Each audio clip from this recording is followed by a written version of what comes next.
অবশেষে বাংলাদেশের জাতীয় কবির রাষ্ট্রীয় স্বীকৃতি পেলেন কাজী নজরুল ইসলাম। ১৯৭২ সালের ৪ মে বাংলাদেশে আসার তারিখ থেকে তাকে বাংলাদেশের জাতীয় কবি ঘোষণা করে গেজেট প্রজ্ঞাপন প্রকাশ করা হয়েছে।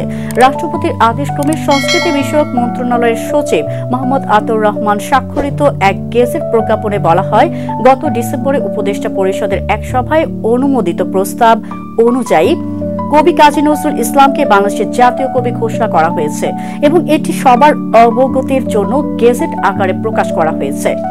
গত ৫ ডিসেম্বর অনুষ্ঠিত উপদেষ্টা পরিষদের সভায় কবি কাজী নজরুল ইসলামকে জাতীয় কবি ঘোষণা করে গেজেট প্রজ্ঞাপন প্রকাশের প্রস্তাব অনুমোদন করা হয়।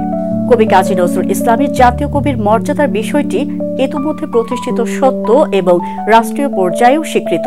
বাংলাদেশের জনগণ তাকে তার ঢাকায় আগমনের তারিখ থেকে জাতীয় কবি ঘোষণা করে সরকারি প্রজ্ঞাপন প্রত্যাশা করে আসছিল।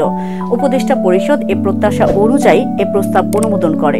কবি কাজী নজরুল ইসলামকে ১৯৭২ সালের ২৪শে মে কলকাতা থেকে সরাসরি উদ্যোগে সপরিবারে ঢাকায় আনা হয় এবং তার বসবাসের জন্য ধানমন্ডির ২৮ নম্বর সড়কের ৩৩০B বাড়িটি বরাদ্দ প্রদান করা হয়।